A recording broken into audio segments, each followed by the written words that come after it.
بسم اللہ الرحمن الرحیم اللہم صلی علی محمد وعلی آل محمد وبارک وسلم۔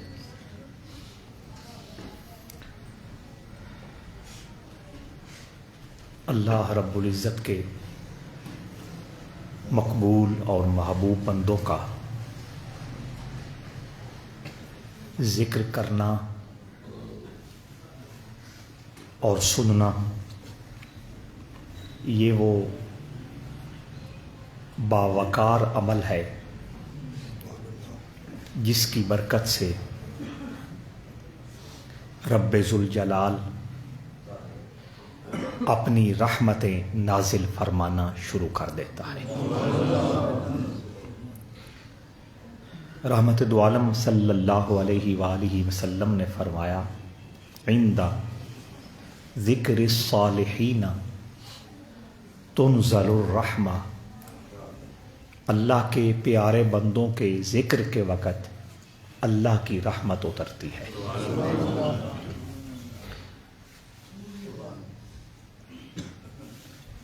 ان اللہ کے مقبول بندوں کے واقعات، ان کے قصے، ان کی بہترین سیرت اور ان کا مثالی کردار، تسی کوئی نہ ہو پچھلے جمعے، میں کوئی نہ، مثالی کردار پڑھنے سے اور سننے سے ایمان والوں کو حوصلہ نصیب ہوتا ہے، ان کے دلوں کو راحت نصیب ہوتی ہے اور روحوں کو نیک عمل کرنے کی رغبت اور شوق ملتا ہے، اور ان پاک لوگوں کے باوقار تذکروں سے سینوں میں موجود دلوں کو رب کریم ایک خاص قسم کی توانائی اور قوت عطا فرماتا ہے۔ قرآن مجید میں انبیاء کے، رسولوں کے واقعات رب کریم نے نازل فرمائے، اور حضور علیہ الصلاۃ والسلام کو باقاعدہ یہ فرمایا کہ ان رسولوں کے واقعات اور قصے آپ کے دل کو مضبوط کرتے ہیں۔ کُلًّا نَقُصُّ عَلَيْكَ مِنْ أَنْبَاءِ الرُّسُلِ مَا نُثَبِّتُ بِهِ فُؤَادَكَ، اے جان جاں صلی اللہ علیہ وسلم، گزرے رسولوں کے واقعات سن کر آپ کے دل کو اللہ قوت، طاقت، توانائی اور مضبوطی فراہم کرتا ہے۔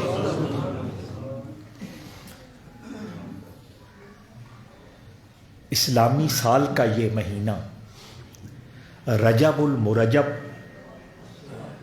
کئی حوالوں سے برکتوں والا ہے، رحمتوں والا ہے، عزتوں والا ہے، شان والا ہے، اور انہی رحمتوں برکتوں میں سے ایک رحمت و برکت یہ بھی ہے کہ اس مہینے میں سلسلہ چشت کے سالار قافلہ حضرت خواجہ معین الدین اجمیری رحمہ اللہ کا وصال ہوا، تو ان کے واقعات پڑھ کر، سنا کر اور سن کر رحمت الہی بھی نصیب ہوتی ہے، عمل کا جذبہ بھی ابھرتا ہے، دلوں اور روحوں کو توانائی اور طاقت بھی نصیب ہوتی ہے۔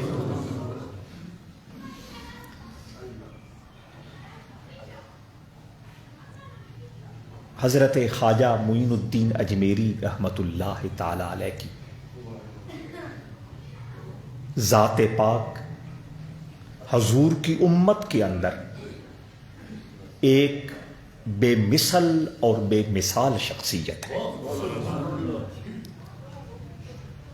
کچھ گلی محلے کے ذمہ دار ہوتے ہیں، کچھ گاؤں قصبے کے ذمہ دار ہوتے ہیں، کچھ شہر صوبے کے ذمہ دار ہوتے ہیں، کچھ ملکی لیول پر ذمہ داریاں نبھاتے ہیں، اور چند لوگ اس کائنات کے اندر اللہ نے ایسے بھیجے ہیں جنہوں نے پوری کائنات کے اندر اپنی ذمہ داریاں نبھا کر دکھائی ہیں. اور ان چند شخصیات میں سے اور ان چند بے مثل ہستیوں میں سے خواجہ معین الدین اجمیری کی ذات پاک بھی. کسی بھی بزرگ کا، کسی بھی اللہ والے کا جب ہم تذکرہ سنتے ہیں یا پڑھنے لگتے ہیں تو ایک فطرتی سی بات ہے کہ ہم نے اپنے زمانے میں جو نیک لوگ دیکھے ہیں، جو اللہ والے دیکھے ہیں، جو بزرگ سنے یا دیکھے ہیں، ہم ان کا تصور ذہن میں رکھ کر ان گزرے ہوئے ہستیوں کو سننے اور پڑھنے کا شوق رکھتے ہیں. لیکن بات ایسی نہیں ہے. حضرت خواجہ معین الدین اجمیری رحمت اللہ تعالی علیہ کی ذات پاک اس اعتبار سے بے مثل ہے اور بے مثال ہے کہ وہ زمانوں کے پابند نہیں ہیں. وہ کسی ثقافت، کسی کلچر کے پابند نہیں ہیں. وہ کسی مقام اور مکان کے پابند نہیں ہیں. وہ کسی ریت اور روایت کے پابند نہیں ہیں، بلکہ وہ ہستی ہیں جو زمانوں سے بھی ماوراء ہیں اور مکانوں سے بھی ماوراء ہیں. ان کو سننے کے لیے، ان کی سیرت سمجھنے کے لیے ہم نے چھوٹی اینک اتارنی ہے. چھوٹی اینک سے مراد کہ ہم نے اپنے زمانے میں جو پیر فقیر دیکھ رکھے ہیں کہ شاید وہ بھی ایسے ہوں، ہرگز نہیں.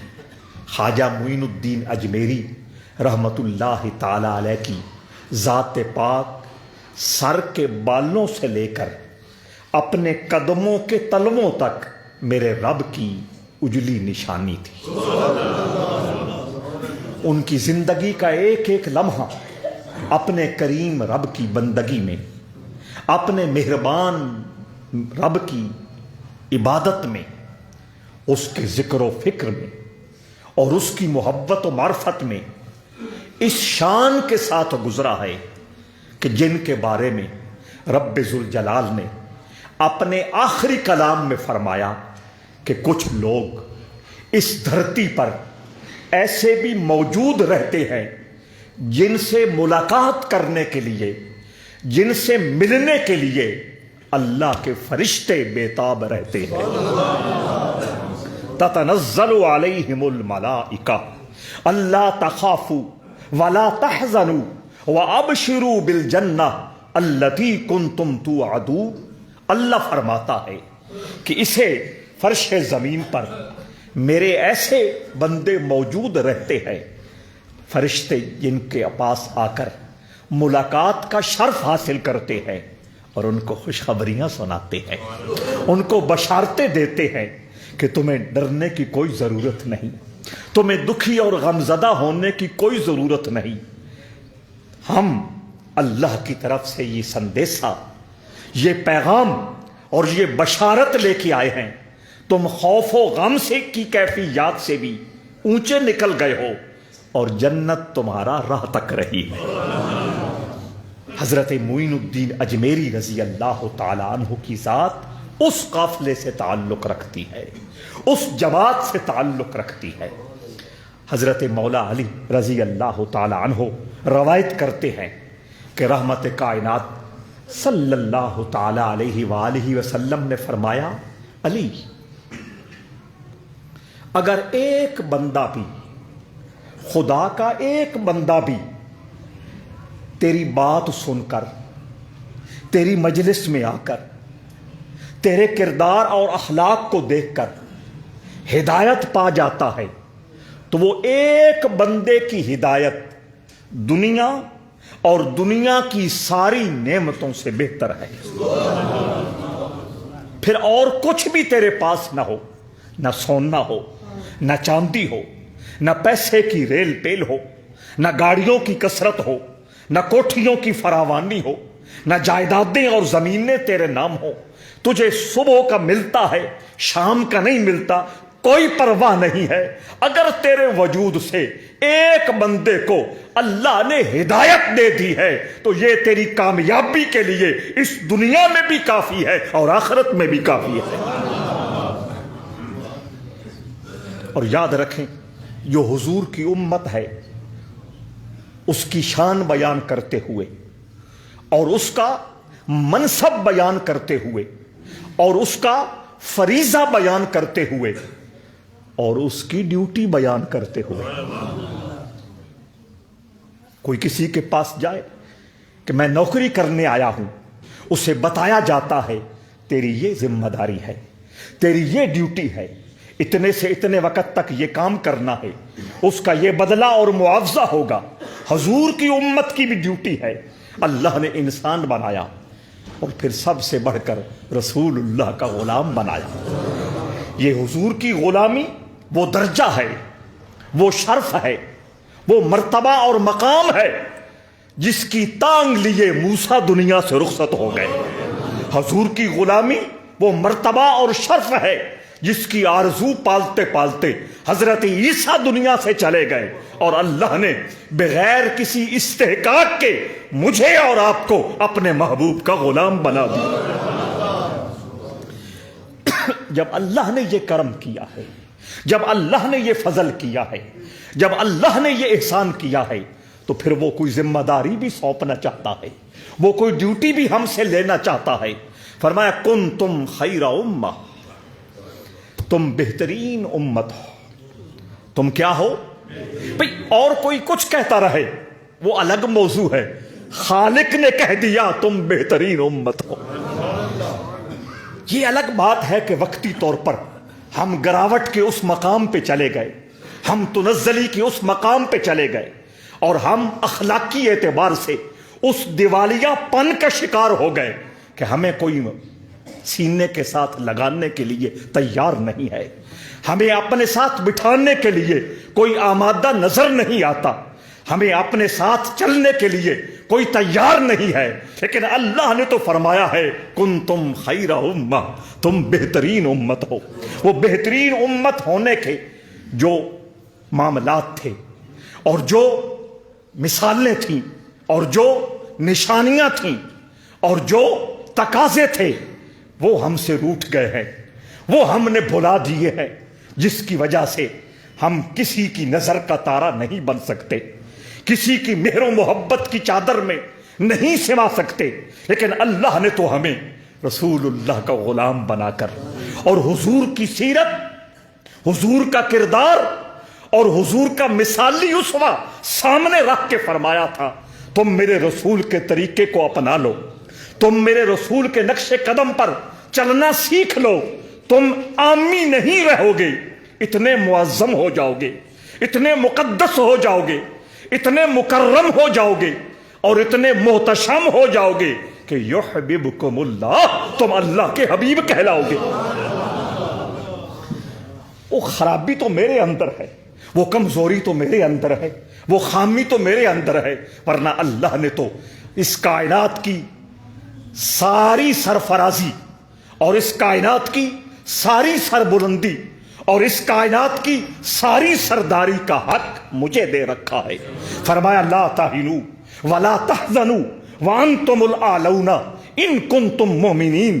یہ اللہ فرما رہا ہے جو کائنات کا خالق ہے، جو عیسائیوں کا خالق ہے، یہودیوں کا خالق ہے، ہندوؤں کا خالق ہے، بدھ مت کا خالق ہے، الہاد اور دہریہ کا خالق ہے، جو مسلمان کا خالق ہے، جو فرشتوں کا خالق ہے، جو جنوں کا خالق ہے، جو جانوروں کا خالق ہے، جو پرندوں کا خالق ہے، جو درختوں کا خالق ہے، جو پتھروں کا خالق ہے، جو پانیوں کا خالق ہے، جو ستاروں کا خالق ہے، جو سیاروں کا خالق ہے، جو آفتاب کا خالق ہے، جو مہتاب کا خالق ہے، وہ فرما رہا ہے کہ میں اعلان کر رہا ہوں لا تہنوا ولا تحزنوا، تمہاری بے عزتی بھی نہیں ہو سکتی، تم پریشان اور غمزدہ بھی نہیں ہو سکتے، وَأَنْتُمُ الْأَعْلَوْنَ، ساری قوموں سے اور ساری مخلوق سے تم اونچے رہ سکتے ہو، شرط یہ ہے ان کنتم مؤمنین، ایمان سے دور نہ ہونا، ایمان سے اپنے آپ کو خالی نہ ہونے دینا۔ ایمان صرف کلمہ پڑھنے کا نام نہیں ہے، ایمان توحید کا نام ہے، ایمان رسالت کا نام ہے، ایمان توحید کے نور سے اپنے سینے کو روشن کرنے کا نام ہے، اور ایمان رسالت کے تقاضوں کو اختیار کرنے کا نام ہے۔ رسالت ڈیمانڈ کیا کرتی ہے، رسالت تقاضا کیا کرتی ہے، رسالت مطالبہ کیا کرتی ہے؟ حضرات عزیز وقار، تو خیر بات لمبی ہو رہی ہے، میں یہ کہہ رہا ہوں کنتم خیر امہ، اللہ نے فرمایا تم بہترین امت ہو۔ یا اللہ بہترین امت ہے، ڈیوٹی کیا ہے، ہماری مصروفیت کیا ہونی چاہیے، ہماری ذمہ داری کیا ہونی چاہیے؟ آپ سب کے لیے بھی اس میں پیغام ہے، اور یہ جو طالب علم بیٹھے ہیں قرآن کے، یہ جو دین کے طالب علم بیٹھے ہیں، جو رسول اللہ کی حدیثیں پڑھنے کے لیے آئے بیٹھے ہیں، ان کے لیے بڑی ذمہ داری ہے۔ فرمایا کنتم خیر امہ، تم بہترین امت ہو۔ بہترین امت ہونے کی نشانی کیا ہے؟ اخرجت للناس، اخرجت للناس، اخرجت للناس، جملے پہ غور کیجئے گا، اللہ فرماتا ہے تم ساری کائنات کے انسانوں کی ہدایت کے لیے پیدا کیے گئے ہو۔ تو میں نے شوق ہے صرف روشنے کے ڈیرے تھے امام بڑندہ، سمجھ آئی یا نہیں آئی؟ وہ کمزوری میری ہے، وہ کمزوری میرے استاد کی ہے، وہ کمزوری میرے ادارے کی ہے۔ میں اپنے بچے کو وہ شعور نہیں دیتا، میں اپنے بچے کو وہ پالش نہیں کرتا، میں اپنے بچے کے وہ کانسیپٹ کلیئر نہیں کرتا، میں اپنے بچے کو وہ مستقبل کا ایک مثالی عالم دین بنانے کا شوق نہیں دلاتا، ورنہ اللہ تو فرمایا ہے کنتم خیر امہ اخرجت للناس، رسول اللہ کی امت کو اس لیے اس کائنات کے اندر بھیجا گیا ہے کہ وہ ساری دنیا کے سارے انسانوں کی ہدایت کا انتظام کرے۔ کچھ سمجھ آ رہی ہے یا نہیں ہے؟ کنتم خیر امہ اخرجت للناس، للناس صرف ایمان والوں کے لیے تبلیغ نہیں ہے، صرف کلمہ پڑھنے والوں کے لیے تبلیغ نہیں ہے، صرف اپنے گلی محلہ کے نمازیوں کو نماز سکھانے کا حکم نہیں ہے، للناس فرمایا اس کائنات کا جو آخری گوشہ اور آخری حصہ ہے وہاں تک بھی اگر تو پہنچنے کے قابل ہے پہنچ کر دکھا اور اللہ کے فرمان کا اعلان کر کے سنا۔ کنتم خیر امہ اخرجت للناس، ساری دنیا کے انسانوں کے لیے تجھے بنایا گیا ہے، بھیجا گیا ہے، اور سارے دنیا کے انسانوں سے تمہارا واسطہ کیا ہے، کام کیا ہے، ذمہ داری کیا ہے؟ تأمرون بالمعروف وتنہون عن المنکر، دنیا کے سارے انسانوں کو یہی بتانا ہے کہ یہ اچھائی ہے، یہ برائی ہے، یہ بھلائی کا کام ہے، یہ برائی کا کام ہے۔ بھلائی کا راستہ اختیار کرو گے جنت کے مسافر ہو جاؤ گے، اگر برائی کا راستہ اختیار کرو گے تمہاری منزل کچھ اور ہوگی۔ تو فرمایا یہ ڈیوٹی اور ذمہ داری ہے مسلمان کی، حضور کے امتی کی، کہ وہ دوسروں کو ہدایت کا سبق دیتا رہے۔ اسی لیے میرے آقا نے فرمایا مولا علی سے کہ ایک بندہ بھی اگر تیری ذات سے ہدایت پا جاتا ہے تو کائنات اور کائنات کی ساری نعمتوں سے تمہارے لیے اس بندے کا تیرے وجود سے جو ہدایت پا جانا ہے یہ بہترین ہے۔ اگر قرآن کی آیت اور حضور کا فرمان سامنے آ گیا تو اب حضرت خواجہ اجمیری کی شان دیکھنی. میں نے کہا کہ وہ گلی محلے کا پیر نہیں ہے, وہ کسی گاؤں قصبے کا بزرگ نہیں ہے. اخرجت للناس, ساری انسانیت کی ہدایت کے لیے جن کو اللہ نے چنا تھا, اس قافلے کا ایک ممبر معین الدین اجمیری ہے. اب چھوٹی اینک اتر گئی نا, کہ ابھی ہے, اتر گئی. اینک بڑی لگا کے خواجہ اجمیری کی شخصیت کو سمجھنے کی, سننے کی اور دیکھنے کی کوشش کرنی ہے. توجہ چاہتا ہوں. فرمایا ساری انسانیت کے لیے اس امت کو بھیجا گیا ہے کہ وہ ساری دنیا کے لوگوں کو ہدایت کا پیغام دیں, جنت کا راستہ بتائیں, دوزخ کی آگ سے بچانے کے لیے اپنے آخری لمحے تک کوشش کرتے رہے خواجہ معین الدین اجمیری رحمت اللہ تعالی علیہ. توجہ چاہوں گا, آپ عراق ایران کے علاقہ سیستان میں پیدا ہوئے. 15 سال کی عمر میں والد کا سر بھی سایہ بھی سر سے اٹھ گیا, ماں کا سایہ بھی سر سے اٹھ گیا. ایک مجذوب سے ملاقات ہوئی, ابراہیم قندوزی ان کا اسم گرامی ہے. کچھ لوگ فرماتے ہیں بزرگوں کی قبروں کے بارے میں مختلف روایتیں مختلف دنیا کے حصوں میں سننے میں آتی رہتی ہیں. کچھ بزرگوں نے فرمایا ہے کہ وہ ابراہیم قندوزی جو ہے وہ کوہاٹ کے ساتھ ایک بڑا آرمی کا مشہور علاقہ ہے ٹل, وہاں ان کا مزار ہے. کبھی موقع ملا حاضری دوں گا, کچھ اندازہ ہو جاتا ہے. تو حضرت ابراہیم قندوزی رحمت اللہ تعالی علیہ سے حضرت خواجہ معین الدین اجمیری رحمہ اللہ کی ملاقات ہوئی. انہوں نے اندر انقلاب برپا کر دیا. حسن کا انتظام ہوتا ہے, حسن کا انتظام ہوتا ہے, عشق کا یوں ہی نام ہوتا ہے. اصل حسن کی جو جولانیاں ہیں اور حسن کی جو تابانیاں ہیں اور حسن کے جو شعلے ہیں وہ اپنا کام اندر اندر سے کیے جا رہے ہوتے ہیں. تو حسن کا انتظام ہوتا ہے, عشق کا یوں ہی نام ہوتا ہے. حضرت خواجہ معین الدین اجمیری رحمہ اللہ کو رب ذوالجلال نے ساری انسانیت کی ہدایت کے لیے چن رکھا تھا, لیکن زمین پر آنا تھا, بشری ماحول میں آنا تھا. تو ایک روٹین کے مطابق ماں باپ کے ہاں پیدا ہوئے, گھر بار تھا, کچھ اپنا باغ باغیچہ تھا. ابراہیم قندوزی سے ملاقات ہوئی, وہ سب کچھ اللہ کے راستے میں تج کر اور اللہ کے راستے میں صدقہ کر کے اپنے کریم و رحیم رب کی تلاش میں نکل پڑے. یہ نہیں کہ روٹی نہیں ملتی تھی, گھر بار نہیں تھا, کوئی رشتہ دار اور برادری نہیں تھے. آج لوگ اگر کچھ آستانوں پہ رہتے ہیں تو شریک ٹوکا مارتے ہیں, بھائی لبدہ جنیس تھی اتھے جا کے پیریا. یہ جب یہ آنکھ بند ہوگی دوسری آنکھ کھلے گی, پھر پتہ چلے گا لنگر کے نور کا کمال کیا ہے.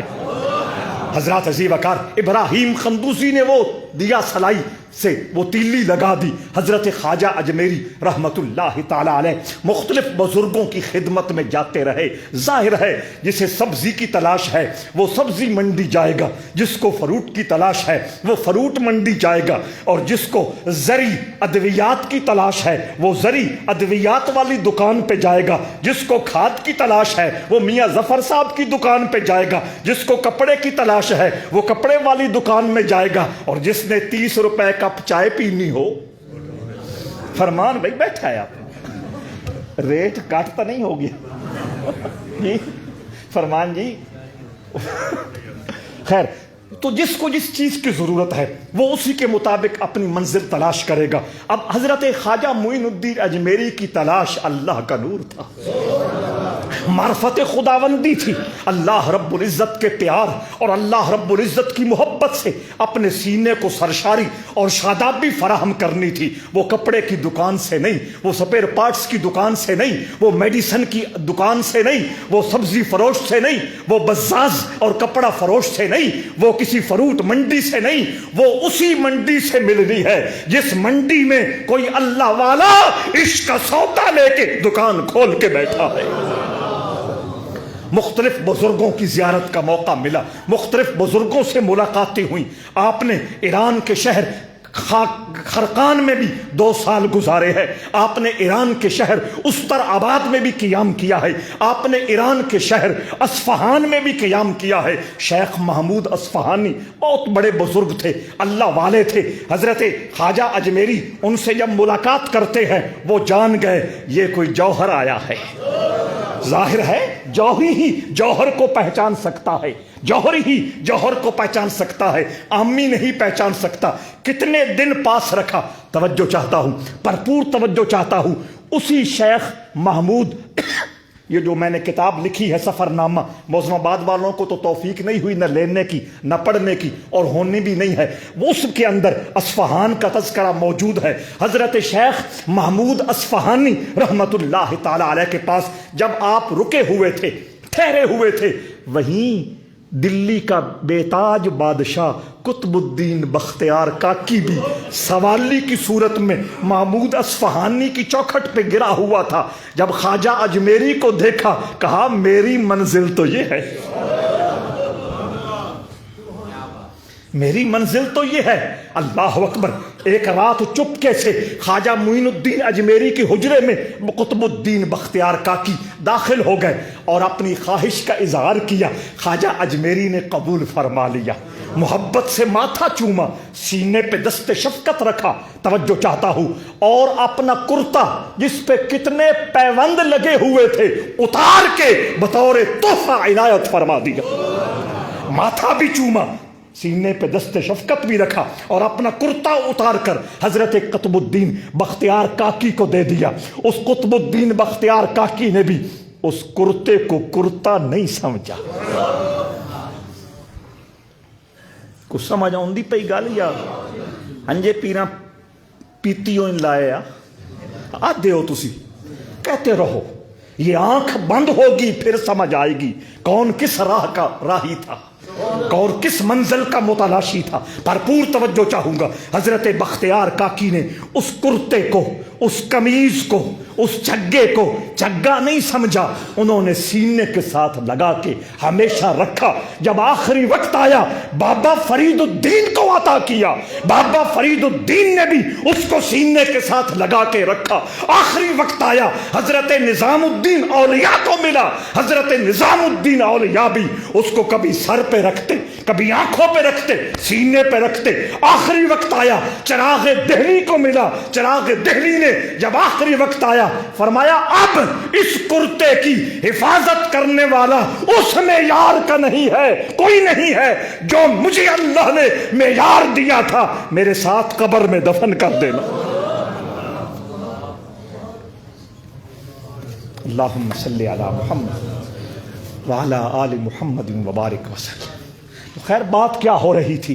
آپ خرقان میں رہے، آپ استر آباد میں رہے، آپ نیشا پور میں رہے، آپ اصفہان میں رہے، اور چلتے چلتے اسی مبارک سفر میں اپنے مرشد کریم حضرت خواجہ عثمان ہارونی یا عثمان ہرونی رحمت اللہ تعالی علیہ سے بھی فیضیاب ہوتے رہے۔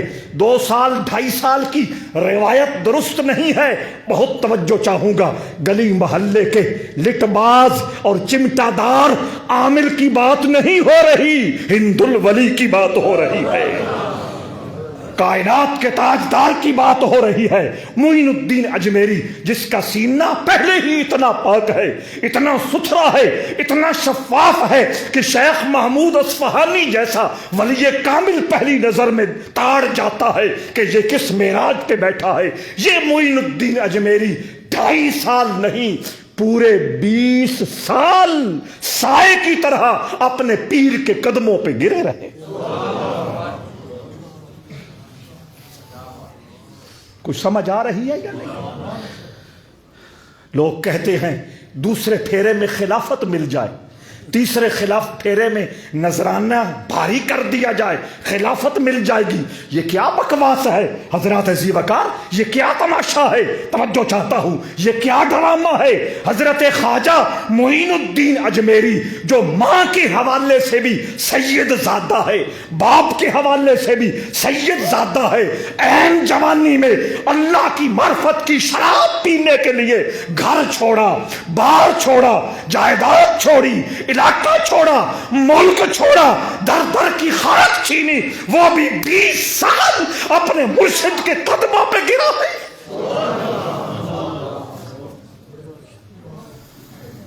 اور 800 سال پہلے کی بات میں کر رہا ہوں، آج ہم کہاں کھڑے ہیں؟ حضرات ذی وقار ناراض نہ ہونا، میرے اندر ایک دکھ ہے کہ لوگ اس مسئلے کو، اس پیری مریدی کو، اس خانقاہی نظام کو اور اس خوبصورت روحانی دنیا کو سمجھتے کیا ہے؟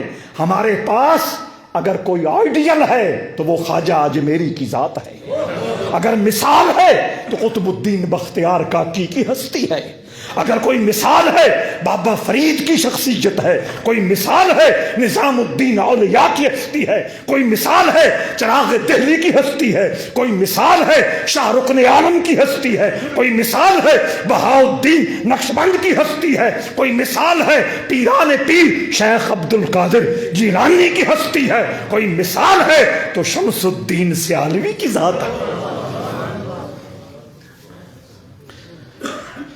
20 سال مرشد کریم کی خدمت میں رہنے کے بعد پیر کی اجازت سے اور پیر کے حکم سے رحمت دو عالم صلی اللہ تعالی علیہ وآلہ وسلم کی بارگاہ میں حاضری ہوئی، حج بھی کیا، مدینہ منورہ کئی سال حضور کی چوکھٹ پہ پڑے رہے۔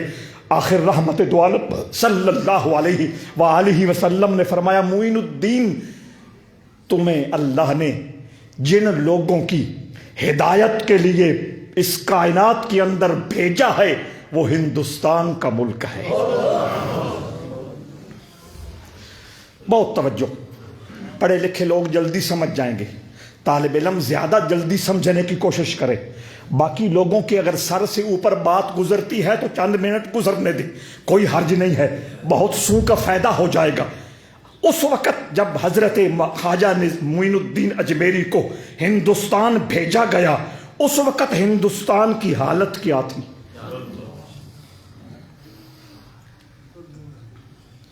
اس کو سمجھنے سے پہلے میں آپ کو لوکل مثال دوں۔ جس گاؤں میں آپ رہتے ہیں یہاں زیادہ دین کی بات پر محنت کرنے کی ضرورت نہیں ہے، سارے ہی کلمہ گو ہیں، ایسا ہے یا نہیں؟ اکثر نمازی ہیں، اکثر روزے دار ہیں، اکثر عمرہ کرنے والے ہیں، اکثر حج کرنے والے ہیں، پھر ہر جمعہ کو مختلف مساجد کے اندر اللہ اور اس کے رسول کا ذکر سننے والے ہیں، قرآن کی عظمت جاننے والے ہیں، احکام شریعت کی باتیں سمجھنے والے ہیں۔ ان لوگوں کو اگر کوئی آ کے دین کی بات سمجھانا چاہے کوئی مشکل کام نہیں کہ زمین تیار ہے، زمین تیار ہے، یہاں کوئی مشکل نہیں ہے، لیکن وہ علاقہ جہاں کوئی ایک بھی کلمہ پڑھنے والا نہ ہو، جب کلمہ پڑھنے والا کوئی نہیں ہوگا، مسجد کوئی نہیں ہوگی، مسجد کوئی نہیں ہوگی، اذان نہیں ہوگی، جماعت نہیں ہوگی، جمعہ نہیں ہوگا، کلمہ پڑھنے والا کوئی نہیں ہوگا، مدرسہ کہاں ہوگا؟ مدرسہ نہیں ہوگا، قرآن کی تلاوت کرنے والا کون ہوگا؟ حضور کی حدیثیں پڑھنے پڑھانے والا کون ہوگا؟ حضور کے دین کی بات سمجھانے والا کون ہوگا؟ توجہ چاہتا ہوں، وہاں جا کر اگر کوئی دین کی ہٹی کھولتا ہے، اساتا آج اپنے زمانے بھی اپنے ملک وچ تے اپنے صوبیاں چ دو ترے اپنے پڑھے ہوئے چھوڑن گھلیا تے او اتھوں چل کے نس گئے جی روٹی ہے جی۔ میں دکھ سے یہ بات کہہ رہا، میاں نعمان نہیں کہتا ہے کام، توجہ ہے یا نہیں؟ حد ہو گئی۔ ہم کن کے ماننے والے ہیں؟ ہم کن کے ناموں پہ بکنے والے ہیں؟ ہم کن کی محبتوں کے دعوے کرنے والے ہیں؟ فرمایا ہندوستان تمہارا مقدر ہے، خطہ ہندوستان تمہارے حوالے کر دیا گیا ہے۔ توجہ چاہتا ہوں، ہندوستان کا اس وقت ماحول کیسا ہے؟ 800 سال پہلے ہندوستان میں اسلام کا اس خطے میں میں اس خطے کی بات نہیں کر رہا، یہاں تو لاہور میں آج سے تقریباً 1100 سال پہلے داتا علی حجویری ڈیرے لگا چکے تھے۔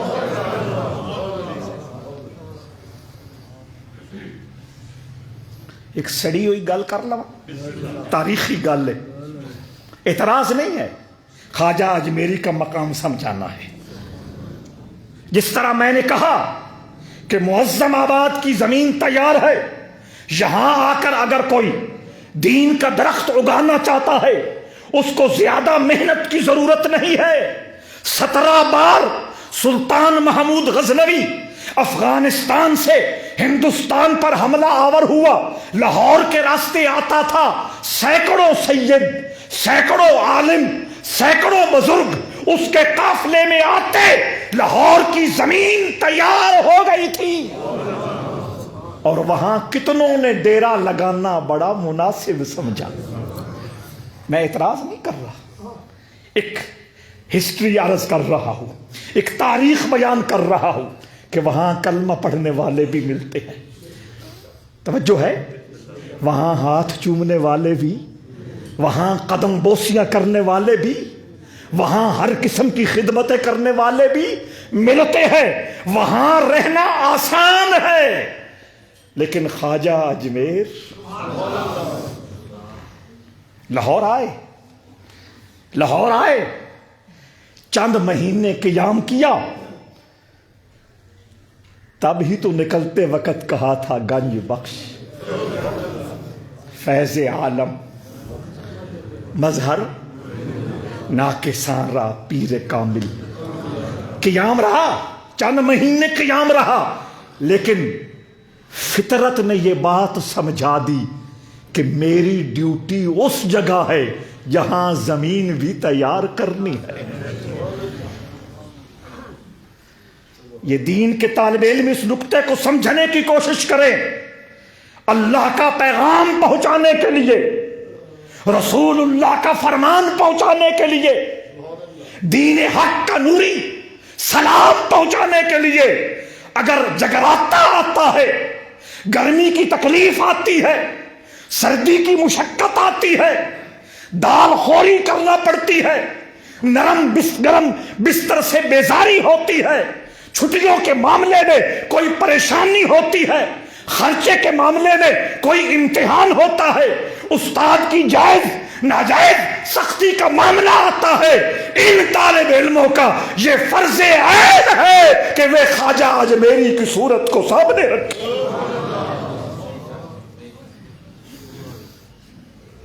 اپنا وطن بھی نہیں ہے، اے وطنی نہیں خواجہ اجمیری ساڈے، سمجھ دیتا ہو، وطنی کوئی نہیں۔ یہ عراق ایران سے چلے تھے، لاہور کچھ عرصہ گزارنے کے بعد اندازہ ہوا کہ میری منزل کوئی اور ہے۔ پھر کسی منزل پہ جانا ہو، وہاں کوئی پودا لگانا ہو، بندہ انتظام کرتا ہے، کوئی 2-4 ماننے والے ہوں، 2-4 ساتھی ہوں، 2-4 خدمتگار ہوں، کوئی کئی ہو، کوئی کدال ہو، کوئی اور ہتھیار ہو، جہاں رہنا ہے وہاں کوئی نمکدان ہو، نمکدان سے مراد باورچی خانہ ہو، کھانے پینے کا انتظام ہو۔ لیکن خواجہ معین الدین اجمیری، کنتم خیر امہ، اب سمجھ آئی؟ کنتم خیرہ، تم بہترین امت ہو، ان نہیں ساڈے ساریاں دے فرض کفایہ ادا کر چھڈ، تم بہترین امت ہو۔ لاہور سے جا کے اجمیر میں ڈیرا لگا لیا، اکیلا ہے، نہ کوئی خاندان کا شخص ہے، نہ کوئی مرید ہے، نہ کوئی شاگرد ہے، نہ کوئی عقیدت مند ہے، نہ کوئی ملازم ورکر ہیلپر ہے، نہ کوئی کھانے پینے کا انتظام ہے، کانوں کی جھونپڑی سجائی، اس کے اندر جلوہ گر ہو گئے اور بیٹھ کر اللہ کا ذکر کرنے لگے۔ پہلا کام یہی ہوتا ہے، دوسروں کا انتظار نہیں کرنا ہوتا، فلاں آئے فلاں آئے فلاں آئے، پہلے سب سے ہٹ کر، سب سے کٹ کر اپنے رب کی ذات میں فنا ہونا ہوتا ہے۔ ایک قرآن ہنجے تلاوتاں واسطے آیا، ہنجے ترجمے پڑھن واسطے آیا، فرمایا وَتَبَتَّلْ إِلَيْهِ تَبْتِيلًا۔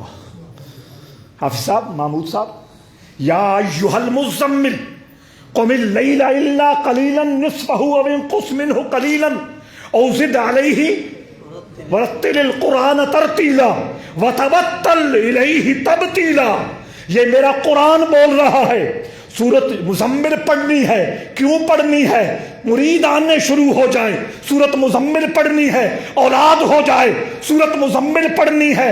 تسخیر کا نسخہ مل جائے، سورت مزمل پڑھنی ہے۔ دست غیب مل جائے، بستر کے نیچے، سرہانے کے نیچے، صبح اٹھوں تو پیسے پڑے ہوں، سورت مزمل پڑھنی ہے۔ بادشاہ قابو آ جائے، وزیر قابو آ جائے، فلاں قابو آ جائے۔ حضرات یہ سارے نشے اپنی جگہ، وَتَبَتَّلْ إِلَيْهِ تبدیلا کا نشہ اپنی جگہ۔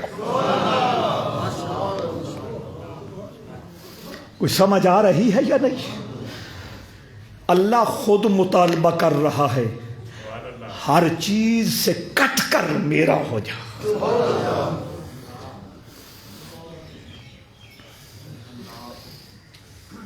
تو خواجہ اجمیری نے قرآن کے اس حکم کا نمونہ بن کر دکھایا۔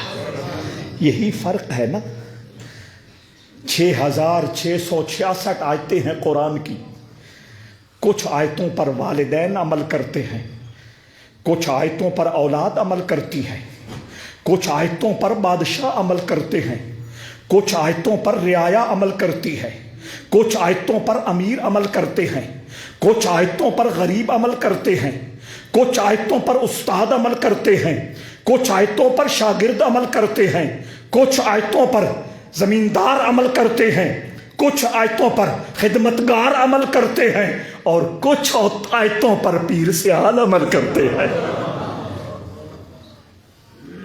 وَتَبَتَّلْ إِلَيْهِ تَبْتِيلًا۔ پیر سیال بیتوں کی آیتوں سے شریفوں وہ 4 کلے ہاں نے ناندے ابو امی کول او سکھاں قابو کر لے۔ ماں پیو آکھیا بھئی پترا پیراں کول تا بندہ ویندا بھی کچھ اگیر ہوئے تو ساڈا گیر پیچھے لگ جا شاہ پور جا۔ کہاں جا؟ اس وقت شاہ پور ضلع تھا نا، شاہ پور ضلع ہے، جا اور وہاں کچہری میں درخواست دے کے آ کہ فلاں بندے نے ہماری زمین پر قبضہ کر لیا ہے۔ خواجہ شمس الدین نے کہا اب شاہ پور بھی توسا شریف ہی ہے، رچ بس گیا ہے ذہن میں ناصر کسی کا روپ، رچ بس گیا ہے ذہن میں ناصر کسی کا روپ، اب کیا کریں گے کوئی شاہکار دیکھ کر۔ تو وَتَبَتَّلْ إِلَيْهِ تَبْتِيلًا، اس پہ عمل خواجہ معین الدین اجمیری نے کیا۔ اس کانوں کی جھونپڑی میں 2 کپڑوں میں بیٹھ کر اپنے رب کی یاد میں گم ہو گئے، اپنے رب کی ذات کی لذت اکیلے اپنی دنیا میں گم ہو کر پانے لگے۔ کچھ عرصے کے بعد وَتَبَتَّلْ إِلَيْهِ تَبْتِيلًا، اس کا فیض جب نکھرتا ہے کبھی اس کو شکار کرتا ہے، کبھی اس کو شکار کرتا ہے، کبھی اس کو شکار کرتا ہے۔ بادشاہ اس زمانے میں جو اجمیر کا حاکم تھا راجہ پتھورا، اس کا ایک وزیر خواجہ اجمیری کا مرید۔ حضرات ذی وقار وہ جا کے بادشاہ کو خواجہ اجمیری کی باتیں سناتا۔ ایک دن اس نے کہا آج انہوں نے فرمایا ہے یہ ہو جائے گا، عنقریب یہ ہو جائے گا، یہ ہو جائے گا۔ راجہ پتھور کو غصہ آ گیا کہ وہ کانوں والی جھونپڑی میں بیٹھ کے اگلے زمانے کی باتیں کرتا۔ اے مزاج دنیا چ ہر ویلے رہندا ہے بندیاں دا، اے صرف راجہ پتھورا دا نہیں، ہر زمانے راجے پتھورے ہوئے تے ہر زمانے خواجہ اجمیری بھی ہوئے۔ تو وہ جا کے کہنے لگا وہ آپ نے یہ فرمایا ہے، اس کو غصہ آ گیا، کہنے لگا وہ جھونپڑی میں بیٹھا ہے، دوسرا سوٹ اس کے پاس نہیں ہے، کھانے کو اس کے پاس لقمہ نہیں ہے، اور غیب کی خبریں دیتا ہے۔ وہ اس آدمی مجھ سے ضبط نہ ہوا، اس نے آ کے عرض کر دی حضور جو کچھ بھی ہو جائے مجھ سے برداشت نہیں ہوتا، آپ اس کا کچھ کریں۔ آپ نے فرمایا اچھا، اس نے میری غیب کی خبروں پر آبجیکشن لگایا ہے، اعتراض کیا ہے، مجھے اور تو کچھ نہیں پتا، میں چند دنوں کے بعد دیکھ رہا ہوں کہ بادشاہ وقت، مسلمان بادشاہ وقت شہاب الدین غوری کے ہاتھوں وہ گرفتار ہو جائے گا اور اجمیر کا بادشاہ مسلمانوں کا بادشاہ ہوگا۔ بس وہ الفاظ تقدیر بن کے رہ گئے۔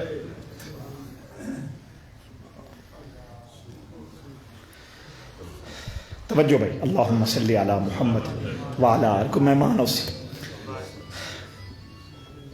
وہ الفاظ تقدیر بن کے رہ گئے۔ 1 سال پہلے شہاب الدین غوری ہندوستان پر حملہ کرنے آیا تھا لیکن شکست کھا کے گیا۔ اگلے سال مزید تیاری کے لیے اس نے اجمیر پر حملہ کیا، ہندوستان پر حملہ کیا، رائے پتھورا کو بھی گرفتار کیا اور باقی جتنی بھی ہندو اس وقت حکمرانی تھی اس کو بھی ختم کیا، اور قطب الدین ایبک جس کی قبر انارکلی بازار لاہور میں موجود ہے اس کو ہندوستان کا بادشاہ بنا کے گیا۔ پھر قطب الدین ایبک کا غلام اور اس کا جوائی اور اس کا داماد شمس الدین التمش دلی کا بادشاہ بنا اور حضرت خواجہ قطب الدین بختیار کاکی کا غلام بنا۔ حضرت بختیار کاکی کا جنازہ رکھا تھا، لاکھوں لوگ جنازہ پڑھنے کے لیے حاضر تھے۔ اچانک کسی نے کہا کہ خواجہ قطب الدین بختیار کاکی نے حکم دیا ہے میرا جنازہ وہ امام پڑھائے گا جس کی عصر اور عشاء کی سنتیں قضا نہیں ہوئی۔ لاکھوں لوگ تھے، ایک نے بھی قدم آگے نہیں بڑھایا۔ یہ مطلب نہیں کہ سارے ہی سنتوں چور تھے، نہیں، مطلب یہ تھا اکثر لوگ پڑھتے تھے لیکن اپنا راز، یہ بھی تو ایک دنیا ہے نا، اپنا راز ظاہر نہیں ہونے دیتے تھے۔ اب جنازے کا معاملہ تھا، آخر کار شمس الدین التمش آگے بڑھا، بادشاہ وقت آگے بڑھا، کہنے لگا کیا کروں، غلام ہوں، پردہ چاک ہوتا ہے تو ہو جائے، غلامی تو کروں گا نا۔ یہ تربیت ہے خواجہ اجمیری کی، آپ کو سمجھ آ رہی ہے؟ تو اس ماحول میں بیٹھ کر آپ نے کلمے کا دیا جلایا، کلمے چراغ جلایا، ایک محتاط تعداد کے مطابق کتابوں کے اندر لکھا ہے آپ کے خلیفہ قطب الدین بختیار کاکی کے خلیفہ شیخ بابا صاحب پاک پتن، خواجہ نظام الدین اولیاء اور سید نصیر الدین چراغ دہلی، ان 5 بزرگوں نے جو حضرت بختیار کاکی سے لڑی چلی تھی، ان 5 بزرگوں نے اپنی اپنی مبارک زندگی میں ہندوستان کے اندر جن لوگوں کو کلمے کی روشنی اور کلمے کا نور عطا کیا ان کی تعداد 90 لاکھ ہے۔ لہذا ماننا پڑے گا ہندوستان، بنگلہ دیش، پاکستان، افغانستان تک شامل کر لو، وہاں قیامت تک آج جو بھی کلمہ پڑھنے والا ہے ان 90 لاکھ لوگوں کی اولاد میں سے ہے۔ اب حضور کی ایک حدیث عرض کر کے بات کو ختم کر رہا ہوں۔ میرے آقا نے فرمایا جو کسی کو نیکی کی راہ دکھاتا ہے جب تک نیکی ہوتی رہے گی، نیکی کی راہ دکھانے والے کو اس کا ثواب۔ کوئی سمجھ آئی یا نہیں آئی؟ قیامت تک ہندوستان کی سرزمین پر جتنے لوگوں نے کلمہ پڑھا، کلمہ پڑھ رہے ہیں اور کلمہ پڑھیں گے، سب کا ثواب خواجہ معین الدین اجمیری کی روح کو اللہ عطا فرمائے۔ اخرجت للناس، گلی محلے کا بزرگ نہیں، اللہ نے ساری انسانیت کی رہبری کے لیے حضرت خواجہ اجمیری کو مبعوث فرمایا ہے۔ اللہ رب العزت نے ہر اعتبار سے اتنی عظمت اور اتنی شان اور اتنا مقام عطا فرمایا تھا کہ اگر بات کو چلاتے رہیں تو کتنے جمعے اسی گفتگو کی نظر ہو جائیں، لیکن فسانہ محبت کی شاید کوئی انتہا نہیں جسے جتنا یاد ہے سنائے جا رہا ہے۔ اتوار کو یاد رکھیے گا 6 رجب ہے، آپ کا وصال کا دن ہے۔ آپ اپنے گھروں میں کچھ لنگر بنا کر اور کچھ پڑھ کر حضرت خواجہ معین الدین اولیاء کی بارگاہ میں ہدیے کے طور پہ پیش کریں۔ 2 چیزیں عرض کرنی ہیں۔ کسی کو کوئی آزمائش ہو، کوئی امتحان ہو، کوئی تکلیف ہو، تو وہ مغرب کی نماز کے بعد 2 رکعت نماز نفل پڑھے اور ان 2 رکعتوں کا ثواب، کیا میں بول رہا ہوں؟ نیت میں نے کوئی ذکر کیا ہے؟ ہاں، ثواب 2 رکعت نماز نفل، بندگی اللہ تعالیٰ کی، منہ طرف قبلہ شریف کے، اللہ اکبر۔ ان میں جو پڑھ سکتا ہے پڑھے اور ان 2 نفلوں کا ثواب خواجہ معین الدین اجمیری کی بارگاہ میں پیش کرے، اور اس کے بعد 111 بار پڑھے شیئن للہ، شیئن للہ، یا شیخ معین الدین امددنی فی سبیل اللہ، شیئن للہ۔ ریکارڈ ہو رہا ہے، بعد میں کسی سے آپ لکھوا بھی لیں گے، شیئن للہ، یا شیخ معین الدین امددنی فی سبیل اللہ۔ یہ 111 بار پڑھیں، اللہ رب العزت اپنے اس مقبول اور محبوب بندے کی نسبت سے مشکل کشائی فرما دے گا۔ اور ایک دوسرا فارسی کا قطع ہے، وہ آپ یاد تو نہیں ہو سکتا، بعد میں لکھوا لیں گے، وہ بھی اس حوالے سے بڑا فائدہ مند ہے۔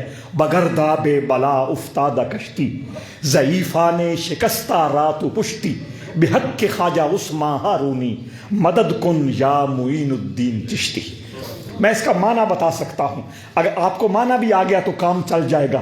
اس کا مفہوم یہ ہے کہ میری جو کشتی ہے نا، وہ بھنور، وہ پانی جو زیادہ آ جائے، طوفانی پانی آ جائے، میری کشتی اس میں پھنس چکی ہے۔ بگردہ بے بلا افتادہ کشتی، ڈوبنے والے طوفانی پانی کے اندر میری کشتی پھنس چکی ہے۔ ضعیفان شکستہ رات و پشتی، جو بھی زمانے کے ستائے ہوئے اور زمانے کے گرائے ہوئے ہیں، حضور آپ ان کے مددگار تو ہیں نا۔ ضعیفان شکستہ رات و پشتی، بحق خواجہ عثمان ہارون، ان کے مرشد کا نام ہے نا، خواجہ عثمان ہارونی کا میں واسطہ پیش کرتا ہوں، اے معین الدین میری مدد کر دیجیے۔ یہ مفہوم بھی اگر یاد ہو جائے اس سے بھی کام چل جائے گا۔ اللہ رب العزت ہم سب کو والی چشت ہند الولی خواجہ اجمیری کے روحانی فیض سے ذرہ عطا فرمائے۔ وما علیہ الا البلاغ۔ ایصال ثواب۔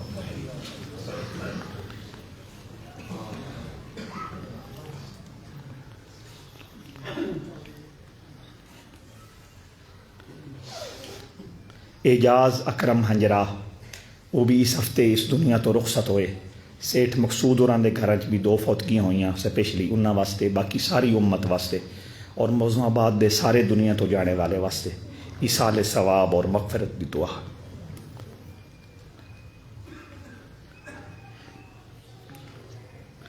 برحمتک یا ارحم